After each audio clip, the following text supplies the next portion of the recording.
টাকার যাতে খুব বেশি অবমূল্যায়ন না হয়, অবমূল্যায়ন অবধারিত কিন্তু খুব বেশি যাতে অবমূল্যায়ন না হয়, ফরেন এক্সচেঞ্জ মার্কেটে রিজার্ভ ব্যাংক ইন্টারভিন করে অবমূল্যায়নটাকে খানিকটা ঠেকাতে পেরেছে, এটা প্রথম কথা। এবং টাকার অবমূল্যায়ন হলেই জিনিসপত্রের দাম বাড়বে, এটাকে বলা হয় এক্সচেঞ্জ রেট পাস থ্রু বা অয়েল প্রাইস পাস থ্রু। এই পাস থ্রুটাকে যতটা কমানো যায়, এই ইম্প্যাক্টটাকে যতটা কমানো যায়, হয় মনিটারি পলিসি দিয়ে বা কোনোভাবে, যতটা টাকার অবমূল্যায়নটা যেটা দেখা যাচ্ছে তেলের দাম, অপরিশোধিত তেলের দামের জন্য, এবং অয়েল প্রাইস পাস থ্রুটা কিন্তু ডিফারেন্ট। যে ক্রুড অয়েল এর দাম যখনই বাড়ছে তখনই আপনার কি হচ্ছে, প্রত্যেকটা জিনিসপত্রের দাম বেড়ে যাবে, কারণ দেশের অভ্যন্তরে প্রত্যেকটা জিনিসের ক্যারিং কস্ট বেড়ে যাবে, যেগুলো অয়েল ইন্টেন্সিভ আমাদের উৎপাদন, সেইগুলোর দাম বেড়ে যাবে এবং সেখান থেকে একটা মূল্যবৃদ্ধির সম্ভাবনা দেখা যায়। এই দুটো জিনিসকে, দুটো রুটে যে মুদ্রাস্ফীতি বা মূল্যবৃদ্ধির যে আশঙ্কা, সেই দুটোকে আটকানো বোধহয় সবচেয়ে প্রধান কাজ আমাদের দেশের। দেখুন সেই ছবি, তেল আবিবে পরপর বিস্ফোরণের ঘটনা এবং ইসরায়েলের রাস্তার ছবি দেখলেই বুঝতে পারবেন যেভাবে ইরান প্রায় 150টি ড্রোন নিয়ে হামলা চালিয়েছে, তার জেরে ক্ষয়ক্ষতি হয়েছে ইসরায়েলেও।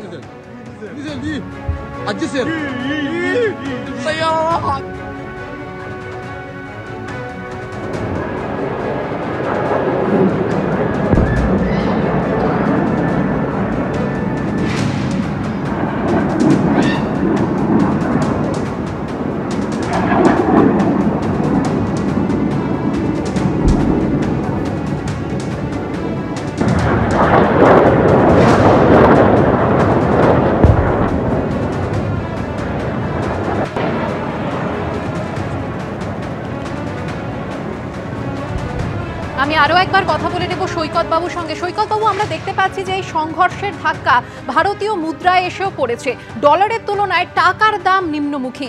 এই সমস্ত চাপ সামলে ভারত কিভাবে এগোবে?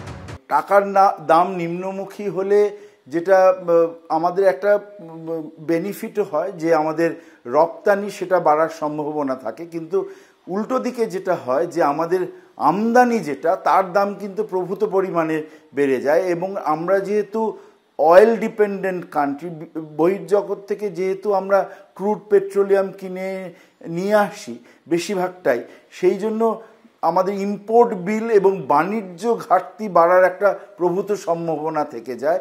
এবং সেই সম্ভাবনা থেকে যেটা দেখা যায় যে আমাদের যে টাকার অবমূল্যায়ন সেটা অবধারিত। এবার আমি একটু আগেই বললাম যে গতকাল রিজার্ভ ব্যাংক টাকার অবমূল্যায়নটাকে রোধ করার চেষ্টা করেছেন, কিন্তু রিজার্ভ ব্যাংকেরও সীমিত ক্ষমতা, কারণ ফরেন এক্সচেঞ্জ রিজার্ভস আমাদের যেটা আছে সেটা কিন্তু সীমিত। আমাদের ফরেন এক্সচেঞ্জ রিজার্ভসের প্রাচুর্য নেই, যদিও আমরা বলি যে আমাদের ফরেন এক্সচেঞ্জ রিজার্ভস অনেকটাই বেড়েছে, কিন্তু প্রাচুর্য নেই যে এই অবমূল্যায়নকে আমরা সম্পূর্ণভাবে ঠেকাতে পারবো।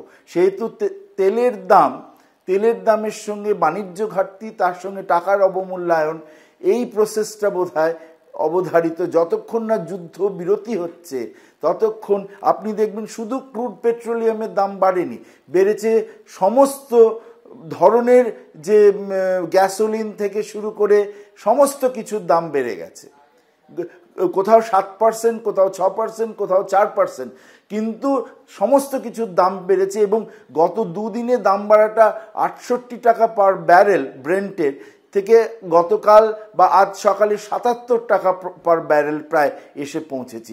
এটা কোথায় গিয়ে শেষ হবে, যুদ্ধবিরতি যদি না হয় কোথায় গিয়ে শেষ হবে? এবং মুদ্রাস্ফীতি এই জন্য আমাদের কাছে অবধারিত।